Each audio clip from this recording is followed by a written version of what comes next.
आइए हम सब अपने सिर पे हाथ रखें। पवित्र आत्मा जी, मैं प्रार्थना करता हूँ मेरे पिता परमेश्वर, इस समय मेरे प्रभु जी, जो भी कोई कहीं पर भी पवित्र आत्मा जी आज इनके घर में आज कोई भी समस्या आजाद हो यीशु मसीह के नाम में। और इसी समय पवित्र आत्मा तेरे वचन को सुनने वाला आज बरकत लेकर जाए यहाँ से यीशु मसीह के नाम में। बोलो आमीन। वो 30 गुना नहीं, 60 गुना नहीं, 100 गुना बढ़ता जाए। अपने पड़ोसियों को 100 गुना बढ़ूंगा मैं। आप कितने मल्टीप्लाई होंगे? 100 गुना। जो लगातार चर्च आते हैं वो 100 गुना बढ़ते हैं। जो लगातार दिन रात प्रार्थनाएं करते हैं 100 गुना बढ़ते हैं। आमीन। जो लगातार बीज बोते हैं वो 100 गुना बढ़ते हैं। जो कभी कभी प्रार्थना करते हैं वो 60 गुना बढ़ते हैं। जो कभी प्रार्थना नहीं करते वो 30 गुना बढ़ते हैं। इसका मतलब ना प्रार्थना करने वाला भी बढ़ता है कि नहीं? जो यीशु को नहीं जानते, जो नास्तिक लोग हैं, परमेश्वर की आराधना नहीं करते, जो परमेश्वर को मानते ही नहीं है, उनको भी 30 गुना मिलता है। उनको भी रोटियां मिलती हैं स्वर्ग से। उनको भी रोज काम पर जाते हैं और अपना घर आकर कमा कर खा लेते हैं। इसका मतलब प्रार्थना करने वाले को 60 गुना, ना करने वाले को 30 गुना। जो डेली प्रार्थना करता है, कह रहा है कि दानियल की तरह वो नित्य प्रार्थना करता था और परमेश्वर ने उसको 100 गुना दिया। पूछो 100 चाहिए कि 30 चाहिए? कितना चाहिए आपको? 100 चाहिए, 30 चाहिए, 60 चाहिए? अरे कोई तो 60 ले लो। सबको 100 चाहिए तो परमेश्वर इन्हें 100 गुना ब्लेसिंग मिले यीशु मसीह के नाम।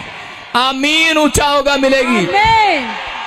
आप शर्मा रहे हैं आमीन बोलने में। आमीन। वो देख लो, वो बिहारन कैसे दौड़ती आई पीछे से। उसने शर्म किया, साड़ी भी पहन रखा था, फिर भी शर्म नहीं किया, दौड़ती भी आई है। खुदा के कामों में शर्म नहीं करना। एक लहू बहनी का रोग था एक औरत को, लेकिन उसने शर्म नहीं किया। आदमियों के बीच में लेट लेट कर, नीचे से निकल कर, और वो यीशु मसीह के पास पहुंच गई कि नहीं? तो पवित्र आत्मा कहता है जितने लोग आज अपने घर से निकल कर आए हैं, यीशु के पास पहुंच गए हैं, आज रात एक बड़ी बरकत खुलने वाली यीशु मसीह के नाम में। आज रात एक बड़ी ब्लेसिंग खुलने वाली यीशु के नाम में। पवित्र आत्मा आज के वचन से इन सबको आशीष दे यीशु के नाम में। हम निकाले अय्यूब की किताब 22 का 24 और उसका 25। जल्दी से हम बाइबल खोलेंगे। अय्यूब रुक जा। हाँ, सब निकालें फटाफट। अय्यूब की किताब। आज बहुत सारे लोग अपनी परेशानियों में अकेले बैठकर ये सोचते रहते हैं ये मुसीबतें, टेंशनें खत्म होंगी कि नहीं। जितने आज मुझे लाइव देख रहे हैं, विश्वास करो आज रात आपकी मुसीबतें, टेंशनें खत्म होने वाली यीशु के नाम में। कह रहे हर प्रॉब्लम्स का हल है परमेश्वर के पास। लेकिन ऐसा नहीं होता कि कोई प्रॉब्लम्स खत्म हो और दूसरी ना हो। मैं कह रहा हूं कि बार बार वो प्रॉब्लम्स खत्म होती हैं और शैतान प्रॉब्लम्स को फिर भेजता है। लेकिन आपको डरने की जरूरत नहीं है। यहोवा आपको बचाने की ताकत रखता है यीशु मसीह के नाम में। परमेश्वर आपकी परिस्थितियां, आपके हालात सुधारना चाहता है। आपके जीवन में प्रमोशन लेकर आना चाहता है। आपके जीवन से गंद जो है वो खत्म करना चाहता है, वो छटनी करना चाहता है। आपके जीवन से, आपके कैरेक्टर से, आपके चरित्र से, आस पास से, आपके पास से उन लोगों को खत्म करना चाहता है, उन्हें दूर करना चाहता है कि ताकि आप लोग बढ़ोतरी करेंगे यीशु मसीह के नाम में। कई बार ऐसा जीवन में हो जाता है। मैं लोगों को विश्वास दिला रहा हूं कि बहुत सारे लोग विश्वास करो, आज रात से आपकी प्रॉब्लम खत्म हो जाएगी। अपने पड़ोसी को बोलो आज रात से तू आशीषित हो जाएगा। रात से तू आशीषित हो जाएगा। विश्वास दिलाना बहुत मुश्किल है। प्रचार करना यीशु मसीह के लिए बड़ा आसान था। चमत्कार करना यीशु मसीह बोलता है मेरे लिए बड़ा आसान है। पादरियों के लिए प्रचार करना, विश्वास दिलाना बड़ा, कह रहा है कि प्रचार करना, चमत्कार करना आसान है, लेकिन विश्वास दिलाना बड़ा मुश्किल है। भाई तू चंगा हो जाएगा, तेरा काम बन जाएगा। इसलिए यीशु मसीह ने कहीं पर जगह जगह पर पूछा, कह रहा कि क्या, कोड़ी को पूछा क्या तू विश्वास करता है कि मैं चंगा कर सकता हूं? उसने कहा कर सकता है। मैं कह रहा हूं आज रात कैसी भी परिस्थिति हो बदल जाएगी यीशु मसीह के नाम में। वचन सुनते ही आज रात छुटकारा हो जाएगा। जो ऑनलाइन सुन रहे हैं आज आप आशीषित हो जाएंगे यीशु मसीह के नाम में। आज आपकी बढ़ोतरी का दिन होगा, बढ़ोतरी का साल होगा। याकूब की लाइफ में भी कई तकलीफें थी। उसकी लाइफ में एक दुख आता था, दूसरा जाता था, दूसरा जाता था, तीसरा जाता था, लेकिन परमेश्वर ने उसको महान करने के लिए, कहता उन परिस्थितियों में से उसको एक बड़ा आदमी बनाने के लिए, एक धनी व्यक्ति बनाने के लिए उन परिस्थितियों में से निकाला। हो सकता है आप में से भी कोई बिजनेस कर रहा हो लेकिन बिजनेस में प्रॉब्लम आ रहा हो सकता है कि आप भी बार बार फेस कर रहे हो किसी बात को, लेकिन वो बार बार कोई ना कोई प्रॉब्लम आपका फेस करने का बार बार आपके सामने आ रही हो और आपको फेस करना बड़ा मुश्किल हो रहा हो, लेकिन पवित्र आत्मा ने कहा कि आज हाथ उठाएंगे जितने यहोवा की शक्ति उतरेगी यीशु मसीह के नाम में। यहोवा की शक्ति एहलिया कह रहा कि बार बार फेस कर रहा था, लोग कह रहे थे तेरी झूठी होगी भविष्यवाणी, अरे तूने कहा था कि बादल आएगा, बादल नहीं आया। उसने दूसरी बार फिर कहा, उसने कहा तेरी झूठी होगी भविष्यवाणी, तीसरी बार कहा, कह रहा झूठी होगी, चौथी बार कहा, पांचवी बार कहा। कौन कह रहा था? कोई दूसरे नहीं कहते। आजकल मसीह लोगों को बदनाम दूसरे नहीं करते, अपने ही करते हैं। और कह रहा है कि उसने हाथ उठाया। यीशु मसीह को पकड़ने वाले कौन थे? अपने ही थे। कह रहा बदनाम करने वाले कौन थे? अपने ही थे। और एलिया ने जब हाथ उठाया उसने कहा जाओ देखो बादल आ गया। गेजी उसी को बदनाम करने लगा। गेजी ने कहा अरे नहीं आ रहा, नहीं आ रहा। हो सकता है कि वो कह रहा हो कि झूठी भविष्यवाणी कर रहा है, लेकिन उसी समय कि एलिया ने 7वीं बार हाथ उठाया, प्रार्थना करके सिर घुटनों में दिया और उसने कहा परमेश्वर, कहता बर्दाश्त नहीं होता, अब मैंने रोज फेस नहीं कर सकता, कहता अपनी शक्ति दिखा आज रात। और उसने अपनी शक्ति दिखाई और एक बादल में से हाथ निकलता हुआ आ गया यीशु मसीह के नाम में। मैं कह रहा हूं आज रात अगर आप फेस कर रहे हैं, अगर आज आप कह रहे हैं बिजनेस से फेस कर रहे हैं, अगर आज रात पढ़ाई में फेस कर रहे हैं, अगर आज आप चर्च में फेस कर रहे हैं, अपने दुश्मन को फेस कर रहे हैं, मैं कह रहा हूं यहोवा आज रात अपनी शक्ति दिखाएगा। उसका हाथ निकलेगा बादलों में से, उसका हाथ निकलेगा आज बादलों में से। कह रहा है कि और कह रहा है कि तुम जो पीछे चल रहे हो, कह रहा है कि तुम्हारी गाड़ी उनसे पहले आगे निकलेगी यीशु मसीह के नाम में। तुम्हारा बैंक बैलेंस आगे निकलेगा, तुम्हारे बच्चे आगे निकलेंगे, चिंता न करो, हर चीज में आगे निकलोगे यीशु मसीह के नाम में। कह रहा है कि जब उसने प्रार्थना किया, अहाब राजा उस समय में हाथ उठा रहा था लेकिन कोई फायदा नहीं हुआ। लेकिन जब एलिया ने हाथ उठाया और उसी समय एलिया ने जब हाथ उठाया तो एक बादल निकल कर आया और उसी समय अहाब राजा ने कहा कि चल बारिश आने वाली है, मेरे साथ रथ में बैठ जा। लेकिन एलिया को रथों पर घोड़ों पर भरोसा नहीं था, उसको परमेश्वर पर भरोसा था। उसने कहा तू रथ पर जा अपने घर, कह रहा इस बारिश से बचने के लिए, लेकिन कहता है कि मैं पैदल चलूंगा और मेरी गाड़ी कहता तेरी गाड़ी से आगे निकलेगी आज यीशु के नाम में। और लिखा जब अहाब दौड़ा रथ पर, लेकिन रथ इतना नहीं दौड़ पाया, लेकिन जब एलिया दौड़ा कहता उसके पैर इतनी तेज दौड़े कि उसने उस रथ को भी पीछे छोड़ दिया।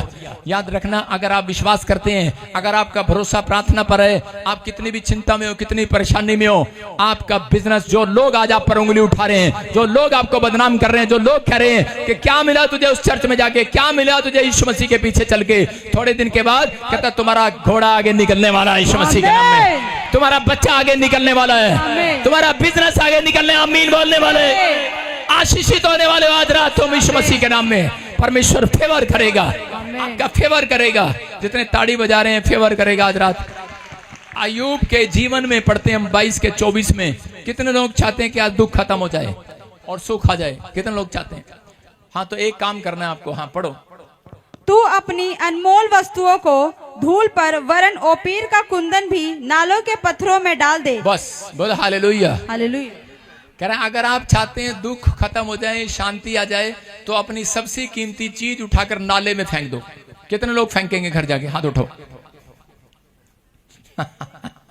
ये प्रचार करना आसान है, प्रचार सुनना भी आसान है ना, चर्च आना आसान है, लेकिन यीशु की बातों पर अमल करना बड़ा मुश्किल है। क्या कह रहा, बाइबल पढ़ रहे तो उसमें लिखा, एक दिन मैं पढ़ रहा था, ये वचन मेरे सामने आ गया और उसी दिन मैं नवी कार लेकर आया था, डस्टर। जिस दिन मैं नवी कार डस्टर लेकर आया तो मेरे सामने ये वचन आ गया और लिखा, कह रहे जो तेरी सबसे अच्छी कीमती चीज है उसको नाले में फेंक दे। मैंने कहा प्रभु बहुत मुश्किल है। और नवी कार लेके आया, बहुत मुश्किल था,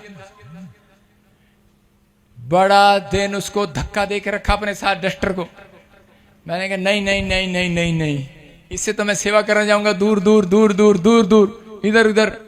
बाद में मुझे पता लगा क्या कारण था। किस्तों में दिलाई थी, वो मुझे रोज कोसता था। कह रहा था किस्तें भरूंगा, लेकिन भरी नहीं अब तक। तो परमेश्वर नहीं चाहता था, कह रहा है उस कीमती चीज को कहता तो नाले में फेंक दे। लेकिन यहां पर कहने का मकसद परमेश्वर का यह था कि आज भी आपके जीवन में जो चीज आपको अनमोल लगती है, कीमती लगती है, कहता है आज वो संसार की चीजों को नाले में फेंक दो। आज वो संसारिकता को अपनी आंखों में से निकाल कर उस नाले में फेंक दो। तो क्या लिखा, कह रहा है उसके 25 में लिखा, तब तेरा परमेश्वर तेरे लिए सोना और चांदी बन जाएगा और तुझे सुख दिया करेगा। हालेलुया। कह रहा है सर्वशक्तिमान परमेश्वर कहता है उन लोगों को, कहता आगे भी लिखा, कह रहा है कि तब तेरा परमेश्वर तेरे लिए, कह रहा है कि चमकीली चांदी बन जाएगा। हालेलुया। क्या आप चाहते हैं कि परमेश्वर आपके लिए सोना चांदी बने? क्या आपकी गाड़ियां बने, आपका धन दौलत बने? आज बहुत सारे लोग सुख मांग रहे हैं, शांति मांग रहे हैं, लेकिन आज लोगों के पास पैसा है, घर है, शोहरत है, लेकिन उन लोगों के पास शांति नहीं है। अमीर गरीब आदमी की प्रार्थना सुनो, वो चर्च में जाता है और प्रार्थना यही होती है, परमेश्वर मुझे अमीर बना दे। लेकिन अमीर की प्रार्थना सुनो, अमीर की प्रार्थना है, परमेश्वर धन भी है, दौलत भी है, बच्चे भी हैं, परिवार भी है, बस अब शांति दे दे। पत्नी बहुत लड़ती है, बच्चे बहुत लड़ते हैं, क्या करते हैं, अब शांति दे दे। अब वो शांति मांग रहा है। मैं कह रहा हूं कि लेकिन यीशु मसीह कह रहा है कि आज अपनी कीमती चीजों को, अपनी घरवाली को नाली में फेंक दो, अपने कीमती घरवाले को नाली में फेंक दो, अपने कीमती बच्चों को नाले में फेंक दो। कितने फेंक के आएंगे, सुन रहे कि नहीं? कहता है जिस चीज के कारण, कहता आपके अंदर मोह माया जुड़ी हुई है, समझ रहे कि नहीं?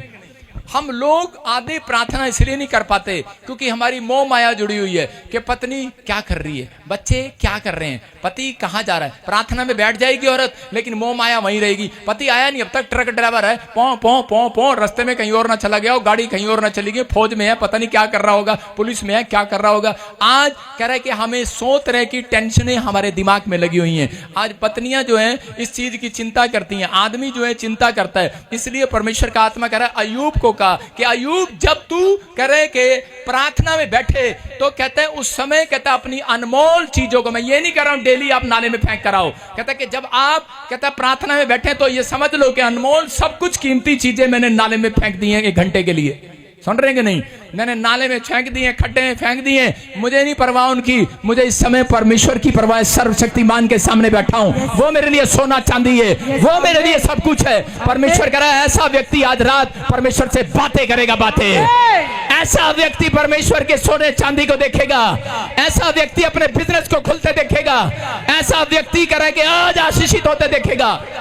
लेकिन अय्यूब को यह समझ में बाद में आया, क्योंकि अय्यूब पहले अपने बच्चों के लिए जब भी जाता, अपने बच्चों के लिए 500 का नोट निकालता होगा, 100 का नोट निकालता होगा, परमेश्वर मेरे बच्चों को संभाल कर रखना। आप पहला अध्याय पढ़ लो, उसके 5 में लिखा अय्यूब ने अपने बच्चों के लिए पैसे निकाले और निकाल कर, भेंट निकाल कर परमेश्वर के सामने एक डिमांड रखी, मेरे घर परिवार को बचा कर रखना। स्वर्गदूत आते और उसके चारों ओर, उसके घर के परिवार के चारों ओर सुरक्षा देकर चले जाते। लेकिन शैतान ने इसी बात के लिए उसकी परीक्षा ले लिया। उसको कहा कि रोज तू, डेली तेरी एक ही प्रार्थना है, मेरे बच्चों को, मेरे परिवार को संभाल कर रख, मेरे बच्चों को, मेरे परिवार को संभाल कर रख। आप क्या करते हैं? आप ज्यादा चिंता जब करते हैं तो उस समय में शैतान आपके परिवार पर हमले करना स्टार्ट करता है। उसको एक मौका मिल गया और गया परमेश्वर के पास, कहने लगा ये व्यक्ति जो है, कहता रोज अपने परिवार की चिंता में डूबा रहता है, इसको कोई तेरी चिंता नहीं है, ये लालच में आया है, ये अपने बिजनेस की चिंता करता है और रोज इसकी प्रार्थना यही है। और कहता है परमेश्वर ने कहा नहीं, मैं अय्यूब को परख लिया है, अय्यूब मेरा है। उसने उसकी परीक्षा लिया और उसके बाद कहता है उसकी पत्नी ने उसको छोड़ दिया, उसका बच्चा मर गया, उसका बैल, उसके पशु मर गए और कर अटैक किया शैतान ने कई बार, उसकी बहुत परीक्षा लिया। हो सकता है आपकी भी कोई परीक्षा हो रही हो सकता है कोई परिस्थिति एक जाती हो दूसरी आती हो, लेकिन मैं कह रहा हूं वो परिस्थितियां जब तक खत्म नहीं होती, जब तक आप अब उन कीमती चीजों को नाले में थोड़ी देर के लिए फेंक कर प्रार्थना में ना बैठ जाएं। अगर आप प्रार्थना में बैठ गए आज रात, परमेश्वर को कहें परमेश्वर जो भी मेरे दिमाग पर बोझ है मैं आज तुझे देता हूं, परमेश्वर जो भी बोझ है ले, मैं तो फेंकता हूं इसको, बोझ को थोड़ी देर के लिए रख रहा हूं, परमेश्वर तेरे चरणों में रख रहा हूं। पवित्र आत्मा कहता जा कर अब तेरा बोझ मैं उठा लूंगा आज रात यीशु मसीह के नाम में। सबको जय मसीह की। मैं जतिन बब्बर और आप देख रहे हैं मसीह परिवार चैनल। जैसे कि आप सब जानते हैं कि मैं इस चैनल पे प्रभु के अलग अलग दासों की वीडियोस डालता हूं, तो अगर आपको हमारा चैनल अच्छा लगता है तो आप इस चैनल को ज़्यादा से ज़्यादा सब्सक्राइब जरूर करें, ताकि आप प्रभु के वचन को सुन सके। वीडियोस को ज़्यादा से ज़्यादा शेयर करें ताकि जिन लोगों तक वचन नहीं पहुंचा उन तक भी वचन पहुंच सके। सबको जय मसीह की। एक बार मैं आपसे दोबारा कहूँगा कि इस चैनल को सब्सक्राइब जरूर करें और वीडियोस को ज़्यादा से ज़्यादा शेयर करें। जय मसीह की।